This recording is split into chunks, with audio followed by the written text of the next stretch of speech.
when you come to me and you say, but I'm going to show you exactly what you did to me. So when you say, how could you have turned from me? Why would you allow bloodshed? Why would you let anyone, this is what you did to me. And you did this to me for 1,000 years. 1,000 years. It's probably more, but let's just say 1,000 years. We don't want someone to be mean to us for 5 minutes, let alone 1,000 years. And we just expect God to take it.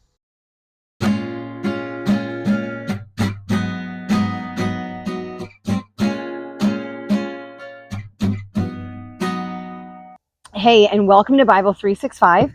I'm your host, Kathy Carter, and I'm reading through the Bible in 365 days using a chronological Bible reading plan. So I'm reading it every day. I'm coming to you. I'm bringing you the information that I read, sharing it with you, hoping that you read it first. And then, offering some like testimonies, whatever, and just really talking about my passion, which is the Lord and the Bible. Today is, I'm using the chronological Bible reading plan from oneyearbibleonline.com, where you would go on and download a free reading plan. And then you would just use it along with your own Bible. Today is day 235, and it is August 22nd. And our reading today it's a big reading. Well, it's a lot of small information. Okay. Ezekiel 22 through 24:14, Jeremiah 52, 3-5, and 39:1. And then 2 Kings 24:20 through 25:2. It sounds way, way bigger than it is. So hopefully if you did read it, then you know it wasn't that massive. If you haven't read it, it is not the longest or hardest of readings that we have done. So I always try and give like a 2-minute quick history, so you know where we're coming from. So if you've been with me a million times or 234 times at this point, then you know that you can fast forward for like 2 minutes. Okay. So Israel is the nation that God has chosen to be his ambassadors here on earth, to show the world who he is. And this is the year like 590-ish. And at this point, he has created an entire society. He created Israel, the entire nation of Israel, out of the 12 tribes of Israel, of Jacob, so Jacob's 12 sons. And they were living in this land, all these tribes, and they were sort of at some points living consistently in community with each other.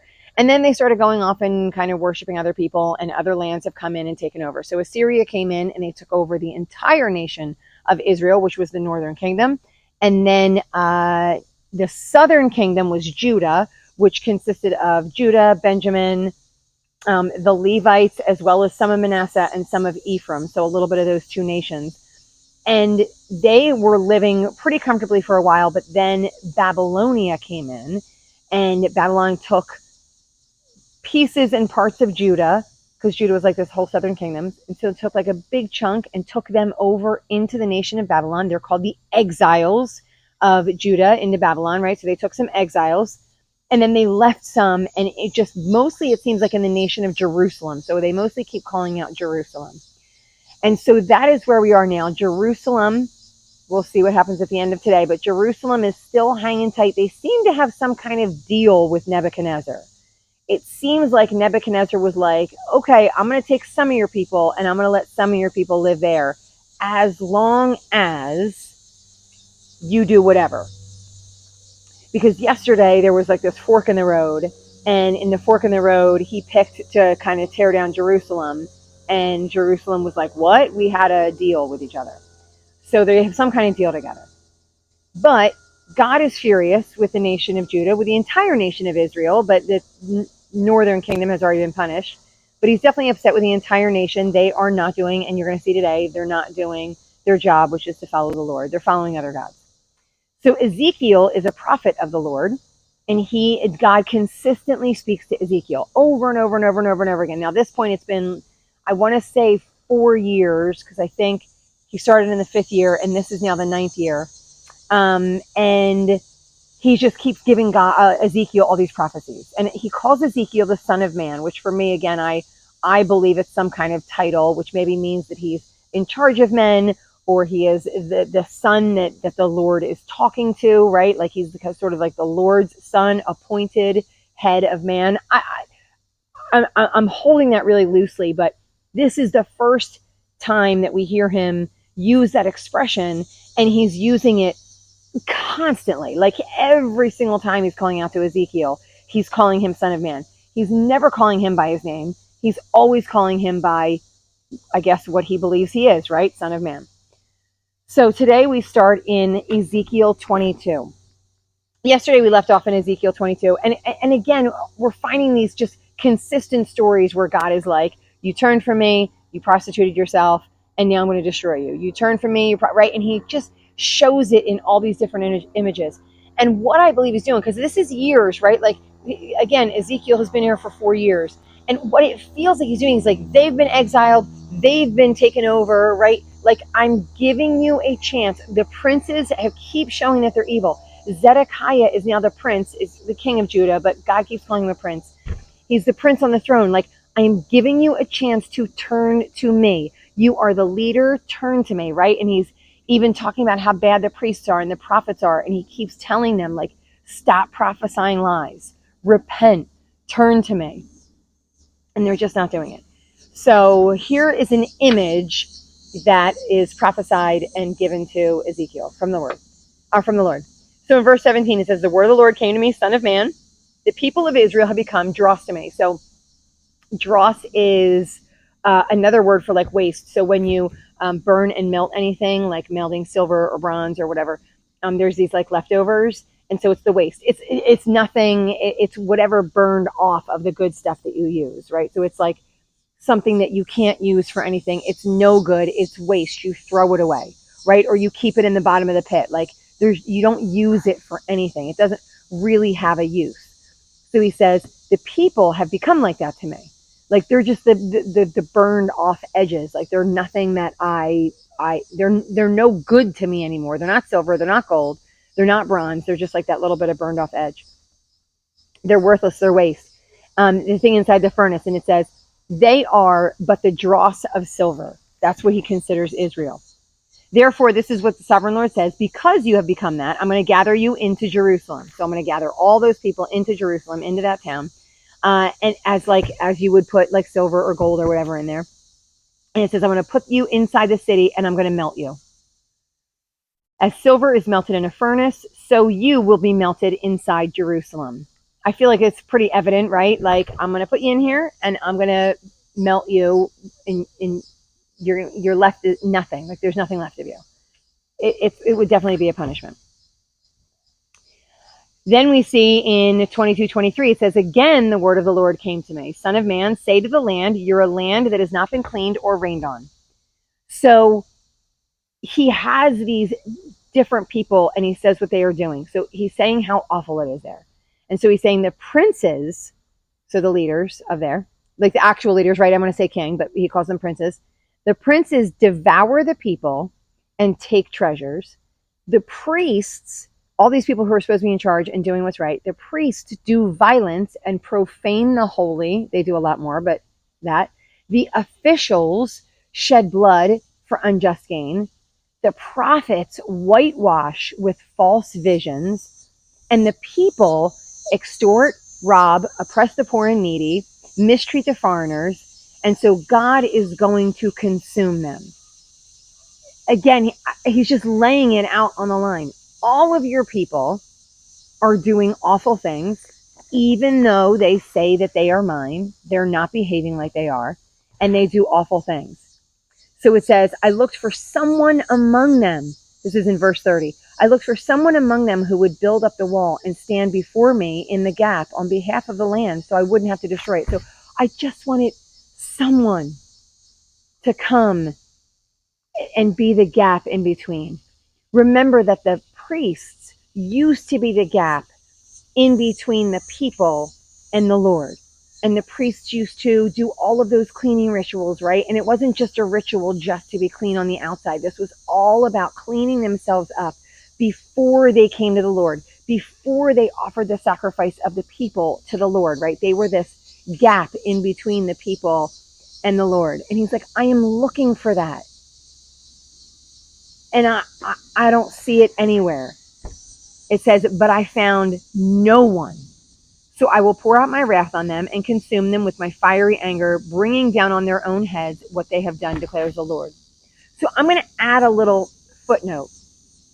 It's my own footnote based on some of the things that I feel like are true. Jeremiah is still living in this land. So like Ezekiel's not.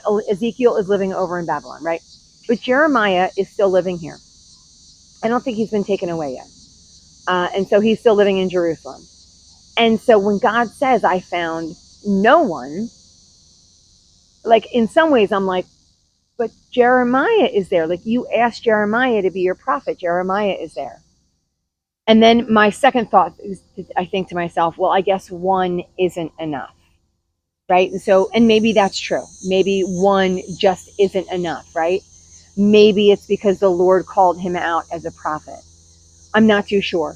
Maybe the language means overwhelmingly the people that were supposed to be doing right by me are not, which is what I actually think it means.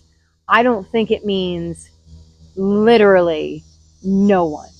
I think it means figuratively, it's just overwhelming with all of these people doing all of these things. That's my take on it. I always caveat, which maybe I shouldn't, because the whole idea is it is my take because it's my video. But that's the way I see it. 'Cause I just don't want to lay it down as a fact, right? And have you guys all go walking away and going, that's what this says. This is where I heard it. That's the way I see it, because I do see a lot of this language where he uses extremes, and factually speaking, it seems that there are people, and then because then he'll say there's a remnant. There are those people, I'm going to mark their foreheads, that I know are devastated by the detestable things that are happening.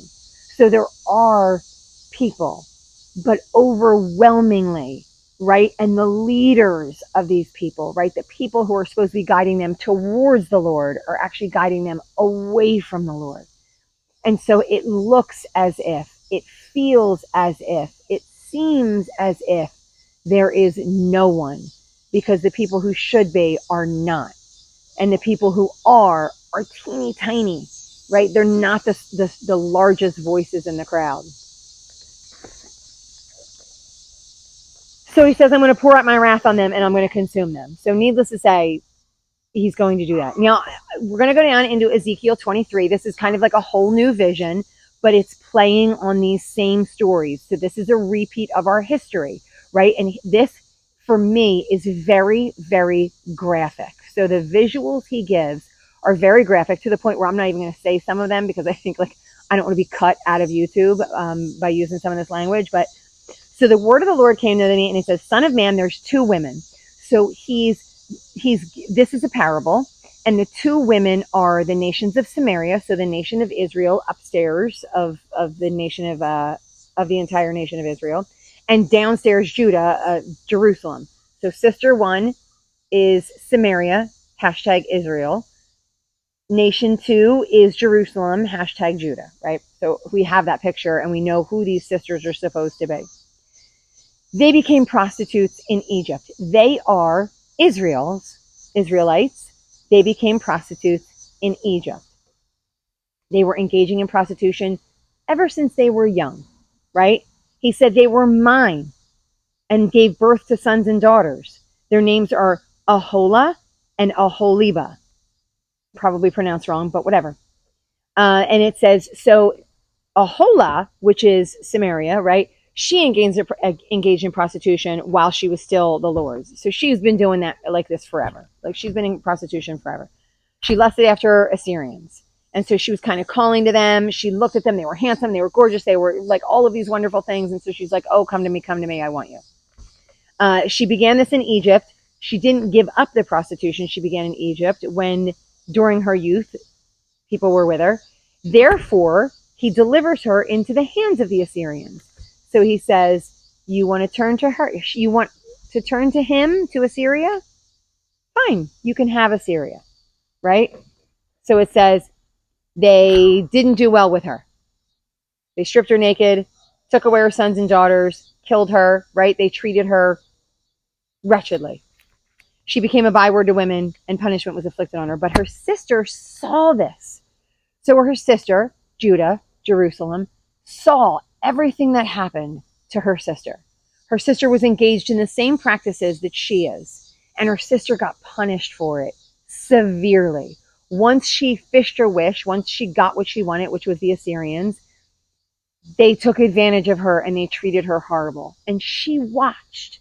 She saw all of it going on. And for whatever reason, she didn't say, I don't want this to happen to me. She said, this is good. She was more depraved than her sister. She also wanted the Assyrians. And then she went further, it says in verse 14. So again, this is a little bit graphic. I'm not going to go too deep into the weeds here. She then wanted Chaldea, and then she wanted Babylon. So she didn't just want Assyrians. She was like, I'm going to go to them, then I'll go to them, then I'm going to go to them, right? And then the Babylonians came to her and defiled her, made her unclean. When she carried on this openly, when she carried on her prostitution openly, exposed, I turned away from her. So she's openly doing all these things. And so then God, turned away from her. He turns away from her and he says, yet she became more and more promiscuous. So even as God turns away from her, she doesn't turn from her prostitution, but kind of gets like more open about it. Like she's not caring as much and she's just openly feeding into all of this.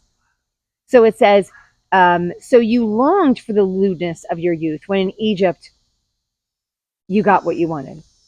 Therefore, this is what the Lord says. I'm going to stir up these people against you from every side, the Babylonians, the Chaldeans, the men of Pekod, Shoa and Koa, and all the Assyrians, all of these handsome men mounted on horses. I'm going to turn you over to them for punishment, and they're going to punish you according to their standards.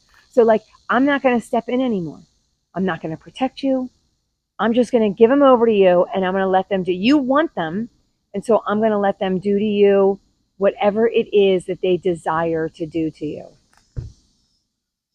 This is what he says. I'm about to deliver you into the hands of those you hate, those who turned you away, right? I'm directing my jealous anger against you. Your lewdness and promiscuity have brought this on you. If you ever want to blame anyone else for this, this is, I wanted to go as far to say this is a generation of blame game, but I'm going to guess we've probably all had that through every generation. Every older person probably says, this generation blames everybody else. Our first inclination almost always is to blame somebody else for the wrong that has been committed. Like anytime something wrong happens, it's like, how dare, if they started it, they did it, right? It wasn't me. I didn't want to. It wasn't my fault. They made me angry, right? Our first inclination is not to accept responsibility, but to shuffle the responsibility to somebody else. He's saying, he's making it very clear to the people, this is because of you. I'm showing you an image of what you did. When you come to me and you say, but I'm going to show you exactly what you did to me. So when you say, how could you have turned from me? Why would you allow bloodshed? Why would you let anyone, this is what you did to me. And you did this to me for 1,000 years. 1,000 years. It's probably more, but let's just say 1,000 years. We don't want someone to be mean to us for 5 minutes, let alone 1,000 years. And we just expect God to take it. Like, you're God, man. You should be able, like, you should know by now that I'm a sinner. God knows I'm a sinner. He forgives me. He says, I'm going to give you over. You want it. I'm going to get, you keep asking for it. You keep taking it without me even saying yes. I'm going to wind up giving you over to it. It says, you're going to drink your sister's cup, a cup large and deep. And it says, you will drink it and drain it dry and chew on its pieces. I have spoken, declares the sovereign Lord. Now I'm going to move on because this is some of the judgment. The Lord said to me, son of man, will you judge them? So again, I think he's asking him. I think he's asking Ezekiel to be the judge, right? Will you judge? So I think I talked about this a little bit yesterday. The importance of asking someone to judge, because this is what I think. I don't think it's sarcasm. I think he's literally asking him to be the judge for these people, like the judge and jury kind of thing. And to let them know, like, this is what's coming. This is what I said. This is what you've done. Therefore, judgment is coming upon you. And I think he's leaving that to Ezekiel to do that. We don't really see that in a lot of other places. Like Moses, I think, judged in certain situations, kings judged in certain situations, but Ezekiel is judging the nation, the entire nation of Israel. And so I think, once again, when I was talking about how he has this title, Son of Man, I think God is giving him a deeper power. So he's obviously prophesying, he's speaking the word of the Lord. And I think he's giving him a power as a judge to deliver this information. And it's at the time, right? So with Isaiah, who prophesied a lot of these things, he didn't make the judgment on the land because it didn't happen at that time. This is now happening. Like, you're making the judgment and now I'm making it happen. And he's making Ezekiel be the judge. That's the way that I see it. So he says, will you judge them, then confront them with their detestable practices? So judge them and then confront them. And then it says, on the very day they sacrificed their children to their idols, they entered my sanctuary and desecrated it. That is what they did in my house. So guys, they sacrificed their children to idols. So whatever that looks like, put them in the fire, whatever, give them away, tell them that they're going to worship other gods, doesn't matter. And then they turn around and then they go in God's house. So they defile their children. And then they turn around and walk into God's house. So not only are they completely unclean, they're not supposed to be setting foot in there, but then they've made their children unclean. And then they set foot in God's house. They desecrate the house. Like, it actually has, like, for me, there's like a visceral reaction as I read it. Like, I think to myself, how could they? And I have to be honest with you and say, then it starts to come like, do I? Like, are there Sunday mornings where I am desecrating the Lord's house when I walk in a certain way? Like, it might not be apples to apples. And so I have to be sort of careful of that, because this is Israel and it doesn't necessarily completely translate to us now. But there's definitely something to be said about the way that I maybe respond or behave in the morning, and then walk, or the day before, right? Whatever that might be. And then I walk in before, without repenting, without speaking or praying or doing any of those things. And then I walk into the house of the Lord, right? Like, what am I doing to the house when I do that? And to be wary of those things. All right. Always my side tangents. They even sent messengers for men who came from far away. And when you arrived, you bathed for you, like, you made yourself look beautiful and you applied all this stuff. Like, you're really overdoing it for the people outside of the nation of Israel. The noise of a carefree crowd was around her. And it says, now let them use her, because that's really what she wants. So let the whole nation use her. So now he's judging, and then this is what's going to happen, right? So he's making the judgment.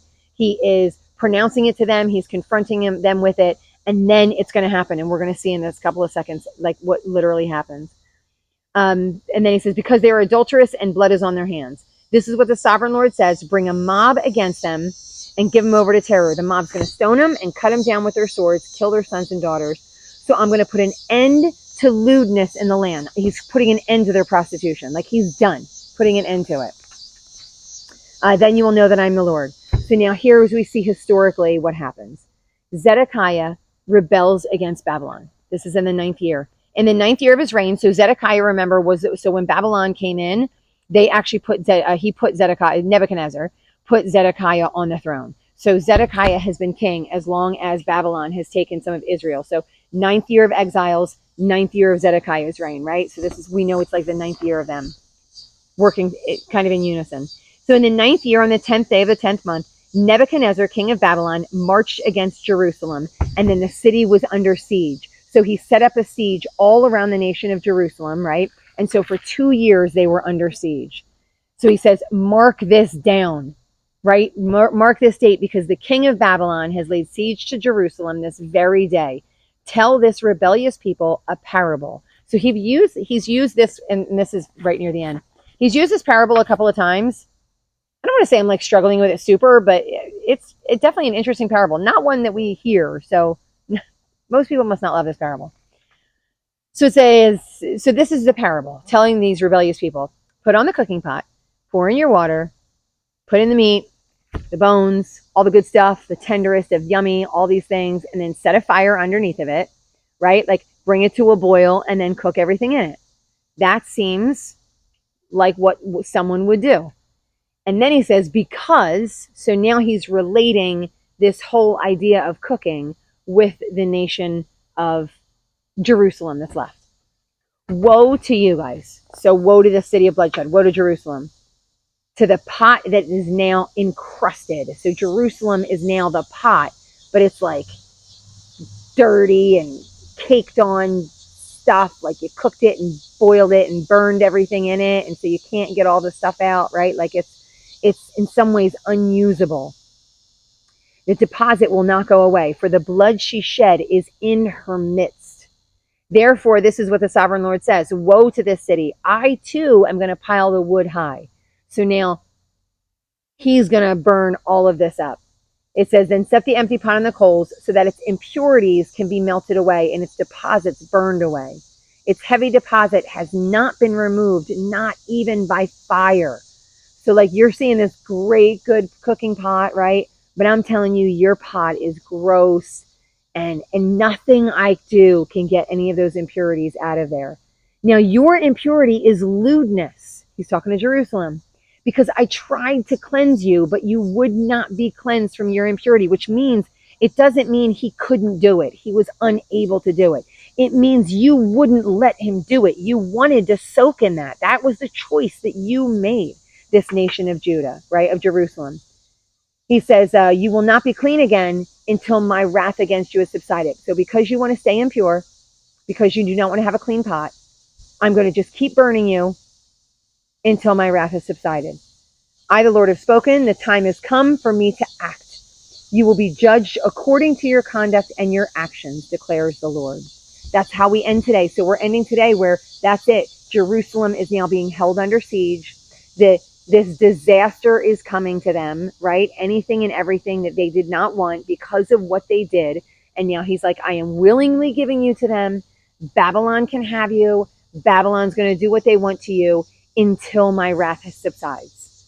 And that's how it is over. Right? That's how it ends today. But tomorrow we're going to continue in Ezekiel. We got a lot more. We're only like halfway through Ezekiel. So keep reading. Stick with me as always. And I want you to like this. If this has been a blessing to you, I want you to share it. And I want you to subscribe to the channel.